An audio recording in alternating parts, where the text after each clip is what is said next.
Good morning student. SBD school की online क्लासों में आप सभी का फिर से स्वागत है। तो बेटा हमने एक 10th क्लास केमिस्ट्री का एक चैप्टर कंप्लीट कर लिया था और उसी के बाद हम कुछ क्वेश्चन भी किए थे और उसी के साथ हमने कुछ बोर्ड के प्रीवियस जो क्वेश्चन थे वो किए थे। अब आज के लेक्चर में भी हम जो बचे हुए क्वेश्चन हैं वो करेंगे कंप्लीट इसमें। तो सबसे पहले आप क्या करो, पेन कॉपी साथ लिख के बैठना भैया, ठीक है। क्वेश्चंस को नोट करना है साथ साथ इसमें। तो एक क्वेश्चन है 2014 का, ठीक है। इसका पहला क्वेश्चन यानी कि ये जो 2014 का क्वेश्चन है उसके दो पार्ट है। फर्स्ट है विस्थापन अभिक्रिया किसे कहते हैं। फर्स्ट है विस्थापन अभिक्रिया किसे कहते हैं, और इसी का जो सेकंड क्वेश्चन है वो है हमारे पास कि निम्नलिखित में से ए को पहचानिए।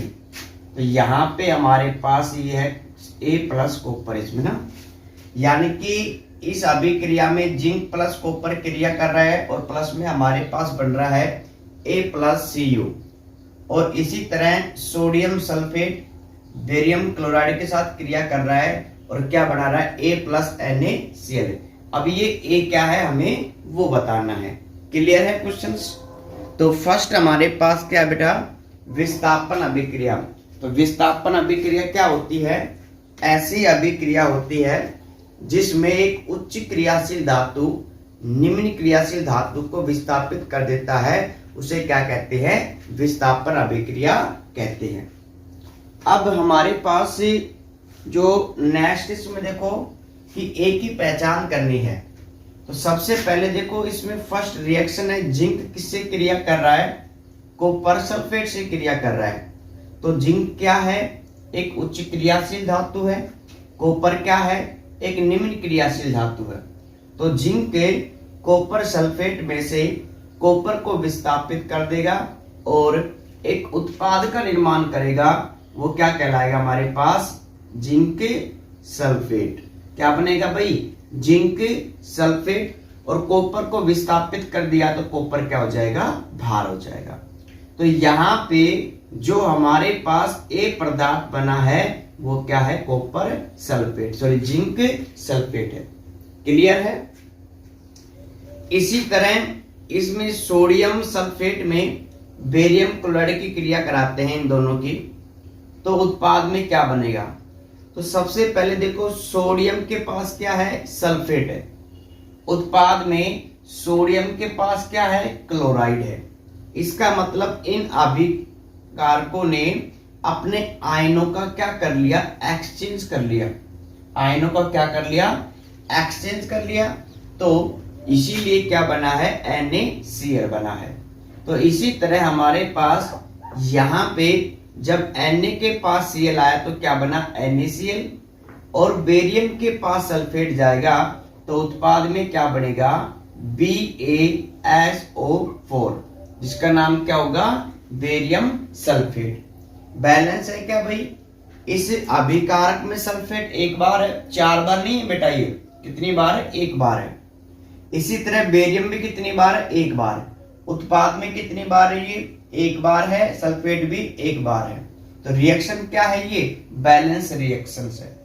क्लियर है। तो यहाँ पे दो हमारे पास ऐसे क्वेश्चंस बने हैं। तो विस्थापन अभिक्रिया क्या है वो हमने देख लिया है, और निम्नलिखित अभिक्रिया में जो ए है वो पदार्थ क्या है। तो बेटा आप ऐसा करो, इसको जल्दी से नोट करो, ठीक है, फिर आगे चलते हैं। और ये जो क्वेश्चन है ये 2016 में आया हुआ है, नोट कर लिया आपने। नेक्स्ट क्वेश्चन नोट करो आप सभी।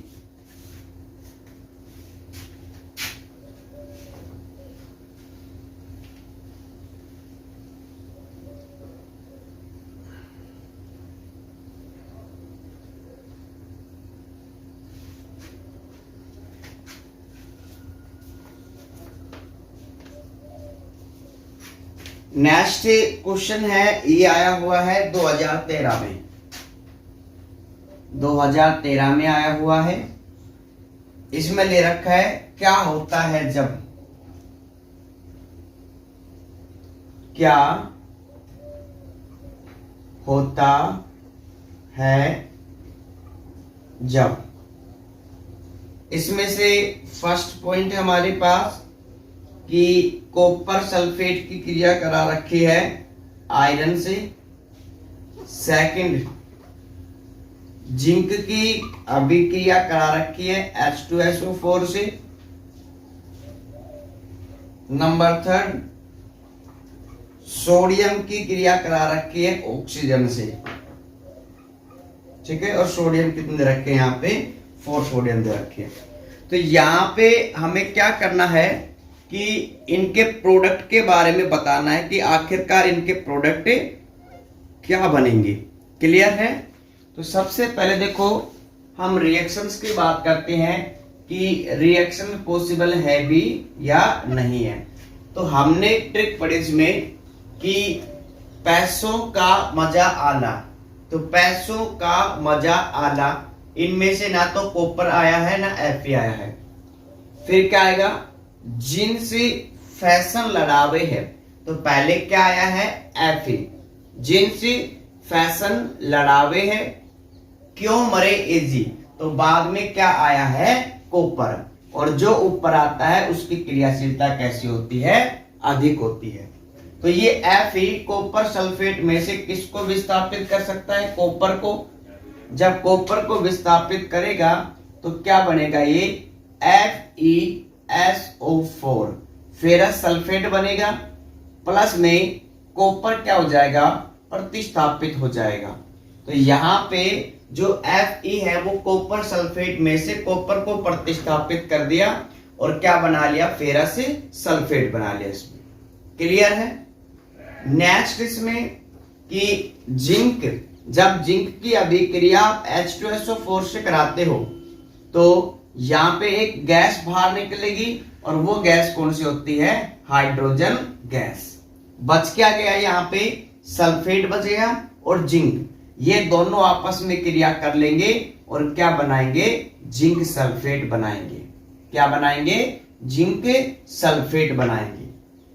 अब नेक्स्ट इसी के साथ अगर रिएक्शन देखो बैलेंस है, क्या जिंक एक बार है उत्पाद में एक बार है, सल्फेट एक बार है उत्पाद में भी एक बार है, हाइड्रोजन 2 बार उत्पाद में कितनी बार है, 2 बार है। अब सोडियम की क्रिया अगर ऑक्सीजन से कराते हो तो भाई सोडियम की संयोजकता कितनी होती है, 1 होती है। ऑक्सीजन की कितनी होती है, 2। तो ये 2 कहां पे लगेगा, N2 के आगे, तो यहाँ पे क्या बन जाएगा N2O, और N2O का नाम क्या हो जाएगा, सोडियम ऑक्साइड। क्या नाम हो जाएगा, सोडियम ऑक्साइड नाम हो जाएगा।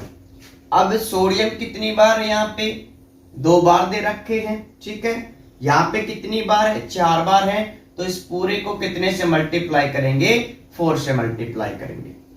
अब ऑक्सीजन कितनी बार है, यहाँ पे 4 बार है। तो यहाँ पे कितनी बार अभिकारक में 2 बार है। तो क्या करेंगे, इसको 2 से मल्टीप्लाई कर देंगे। तो ये हमारे पास था इसमें कि जब क्या होता है, यानी कि कॉपर सल्फेट की अभिक्रिया Fe से कराएंगे तो क्या होगा, तो क्या होगा भाई, फेरस सल्फेट बनेगा, प्लस में क्या बनेगा, कॉपर बनेगा। इसी तरह जिंक की अभिक्रिया जब सल्फेट से कराओगे, सल्फ्यूरिक अम्ल से कराओगे तो क्या होगा, तो भाई उत्पाद में क्या बनेगा, जिंक सल्फेट प्लस में हाइड्रोजन गैस निकलेगी। जब आप सोडियम की अभिक्रिया O2 से कराओगे तो क्या होगा भाई, सोडियम ऑक्साइड बनेगा। ठीक है, नोट करो आप जल्दी से इस चीज को, फिर आगे चलते हैं। नोट करो बेटा जल्दी से, नोट कर लिया।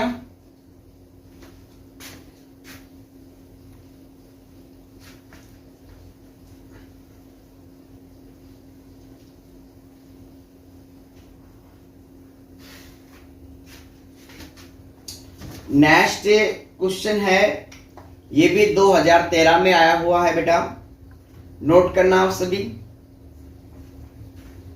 क्वेश्चन है कि विस्थापन और द्विवीय विस्थापन अभिक्रिया में एक अंतर लिखिए। विस्थापन और द्विवीय विस्थापन अभिक्रिया में एक अंतर लिखिए।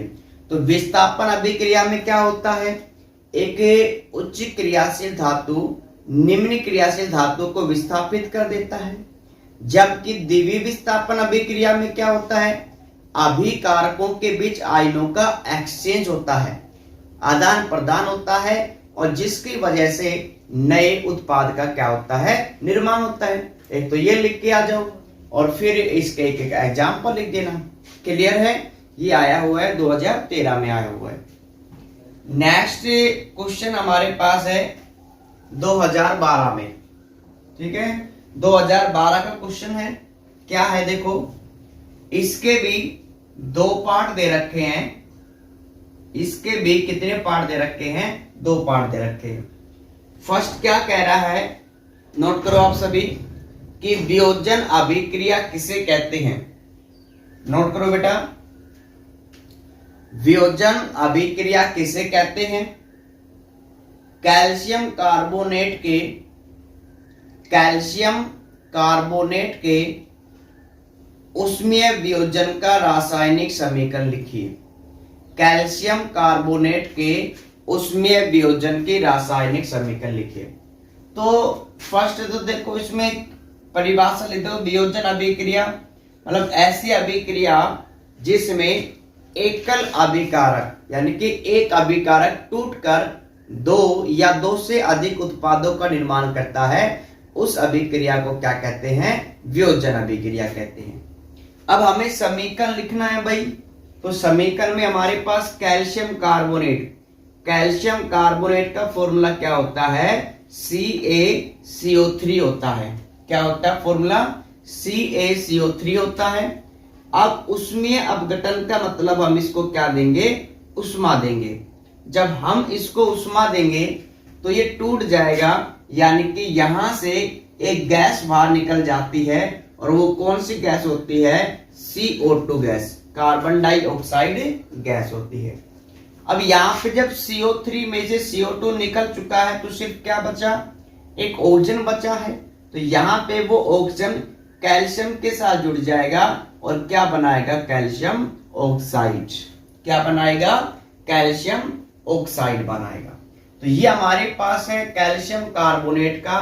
भाई कैल्शियम कार्बोनेट को क्या कहते हैं, चूना पत्थर कहते हैं। यानी कि जो चौक है, जो संगमरमर है, टाइल है, इन सभी का जो फॉर्मूला है वो क्या होता है, कैल्शियम कार्बोनेट होता है इसमें। ठीक है, इसी तरह जो भुजा हुआ चूना, उसका फॉर्मूला क्या होता है, कैल्शियम हाइड्रोक्साइड होता है, और ये कौन सा बिना भुजा हुआ चूना है। सेकंड क्या कह रहा है इसमें भाई, कि जल के वैद्युत अपघटन की विधि लिखिए। जल के वैद्युत अपघटन की विधि लिखिए, वह इसकी आवश्यक समीकरण भी लिखिए। तो भाई जल का वैद्युत अपघटन में, जैसे इससे पिछले वाले लेक्चर में मैंने आपको बताया था कि जो बीकर वगैरह बनाया था उसमें दो इलेक्ट्रोड थे, हमने जल लिया था, एनोड एक कैथोड था इसमें। तो वही आपको क्या करना है, इसमें नोट करना है, और रिएक्शन भी मैंने आपको करवाई थी इसमें। तो ये हमारे पास जो एग्जाम्पल था ये किस में आया हुआ है, 2012 में आया हुआ है। क्लियर है। अब इसके बाद हम कुछ और क्वेश्चंस करते हैं। जैसे हमारे पास ये एग्जाम पेपर है बोर्ड के 10th क्लास के, इसमें से हम कुछ क्वेश्चंस करते हैं। तो फर्स्ट हमारे पास इसमें 2020 का मॉडल पेपर नहीं कहेंगे, एक्चुअल जो बोर्ड का पेपर वो है। ठीक है, अब इसमें से क्वेश्चंस करते हैं कि आखिरकार यहाँ पे क्वेश्चंस कैसे आए हुए हैं।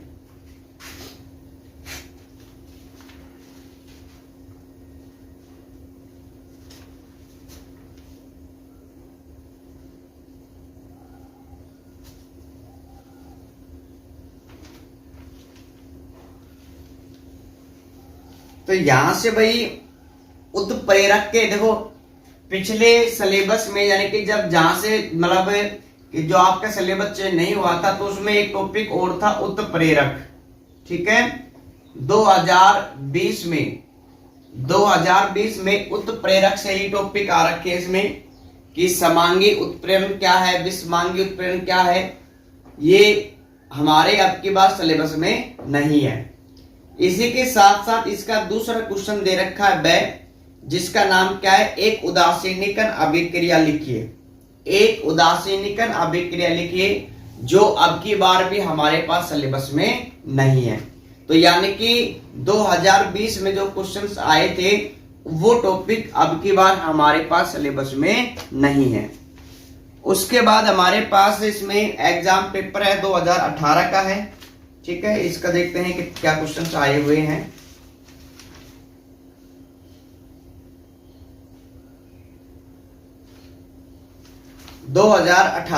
ठीक है, तो नेक्स्ट हमारे पास इसमें 2018 का जो पेपर है बोर्ड पेपर वो है। इसमें भी एक क्वेश्चन दे रखा है, देखो कि निम्नलिखित में कोई एक अंतर लिखिए। यानी कि आपको एक अंतर बताना है। फर्स्ट क्या कह रहा है, धनात्मक और ऋणात्मक उत्प्रेरक, जो कि मैंने आपको बताया था कि ये हमारे पास सिलेबस में नहीं है उत्प्रेरक अब की बार। तो एक तो क्वेश्चन यहां से दे रखा था कि धनात्मक उत्प्रेरक क्या है, ऋणात्मक उत्प्रेरक क्या है। सेकंड इसका ब है भाई, उसमें अपघटन और विद्युत अपघटन में अंतर। उसमें अपघटन और विद्युत अपघटन में अंतर। तो उसमें अपघटन में जो अपघटन की क्रिया होती है वो किसके प्रेजेंस में होती है, उष्मा के प्रेजेंस में होती है। यानी कि जो अभिकारक है उनको ऊर्जा कहां से मिलती है, उष्मा से मिलती है। जबकि विद्युत अपघटन में जो अपघटन की प्रक्रिया है वो विद्युत धारा की उपस्थिति में होती है। ठीक है, उसमें अपघटन का एग्जाम्पल आपको मैंने दे ही रखा है, कैल्शियम कार्बोनेट। और अगर आप विद्युत अपघटन का एग्जाम्पल लेना चाहते हो तो आप HCl भी ले सकते हो। ध्यान रखना, HCl को अगर आप बीकर में डाल के विद्युत धारा प्रवाहित करोगे तो आपको एक इलेक्ट्रोड पे हाइड्रोजन गैस मिलेगी और दूसरे इलेक्ट्रोड पे क्या मिलेगी, क्लोरीन गैस मिलेगी। क्लियर है। बैलेंस करने के लिए हमें क्या लिखेंगे यहाँ पे 2। विद्युत धारा की प्रेजेंस में हुई है तो यहाँ पे क्या लिख देंगे, विद्युत धारा लिख देंगे। क्लियर है। तो एक एक तो इनके परिभाषा लिखनी है और फिर इनका क्या लिखना है, एग्जाम्पल लिखना है। नेक्स्ट इसका थर्ड पार्ट है संकलन और विस्थापन अभिक्रिया में अंतर। इसका जो सह पार्ट है वो दे रखा है संकलन व विस्थापन में अंतर। तो संकलन से अगर आप नाम से कंफ्यूज हो जाते हो तो इसके नीचे जो इंग्लिश दे रखी है वो भी देख लो इसमें। तो इंग्लिश में दे रखा है एडिशन, मतलब संयोजन अभिक्रिया पूछ रहा है इसमें। ठीक है, तो संयोजन अभिक्रिया क्या होती है भाई, ऐसी अभिक्रिया होती है जिसमें दो अभिकारक आपस में जुड़कर एकल उत्पाद का निर्माण करते हैं, उनको क्या कहते हैं, संयोजन अभिक्रिया कहते हैं। जबकि विस्थापन अभिक्रिया एक उच्च क्रियाशील धातु निम्न क्रियाशील धातु को विस्थापित करता है। संकलन अभिक्रिया में दो अभिकारक आपस में जुड़ेंगे, ठीक है, तो इनके बीच में बॉन्ड का क्या होगा, निर्माण होगा। यहाँ पे विस्थापन में पहले जो ओल्ड बॉन्ड है यानी कि पहले से जो बॉन्ड बने वो टूटेंगे, फिर नए बॉन्ड बनेंगे। क्लियर है। उसी के साथ इनके क्या करेगा, इसमें एक एक एग्जाम्पल लिख देना, फिर आपके पास क्या होगा, ये टॉपिक क्लियर हो जाएगा। तो डेफिनेशन प्लस में इसका एक अंतर और प्लस में इसका क्या हो जाएगा, एग्जाम्पल। तो ये हमारे पास था 2018 का बोर्ड का पेपर था। अब नेक्स्ट हम सोल्व करते हैं इसमें, नेक्स्ट सोल्व करते हैं 2017 का पेपर इसमें। ठीक है, 2017 का बोर्ड पेपर है, उसमें क्या क्वेश्चंस आए थे देखते हैं। तो 2017 के मॉडल पेपर में एक क्वेश्चन नंबर 15 है, उसके नाम से आया हुआ इसमें। इसके भी दो पार्ट हैं। तो 2017 में जो क्वेश्चंस आया हुआ है उसके दो पार्ट हैं। एक तो फर्स्ट पार्ट क्या है, ए है, और एक क्या है, ब है। फर्स्ट क्या पूछ रहा है इसमें कि वसा युक्त खाद्य पदार्थों को विकृत गंधिता से बचाने के लिए, वसा युक्त खाद्य पदार्थों को विकृत गंधिता से बचाने के लिए क्या किया जाता है। तो ये हमने पढ़ा था ना लास्ट टॉपिक, विकृत गंधिता।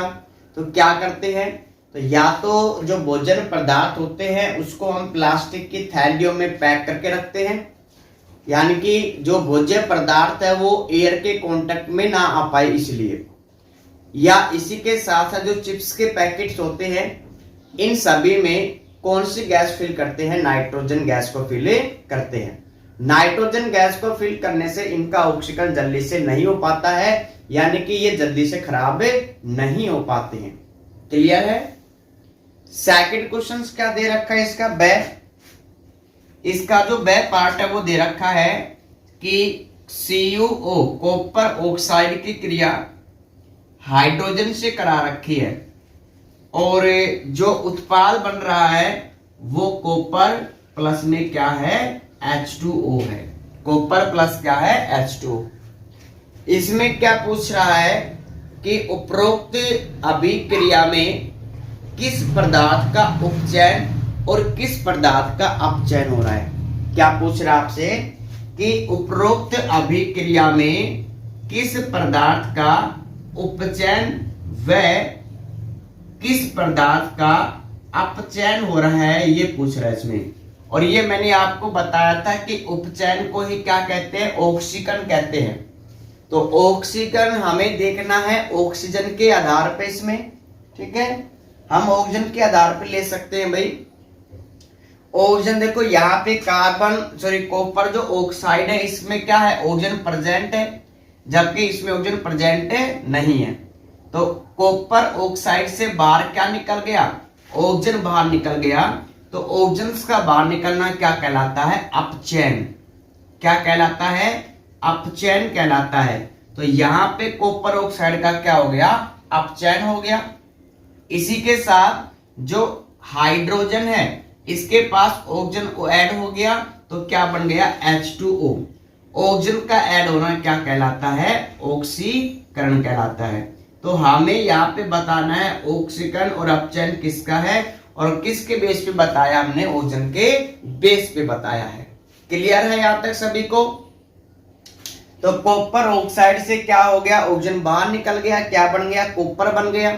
तो इसका क्या हो गया? ऑक्सीकरण हो गया।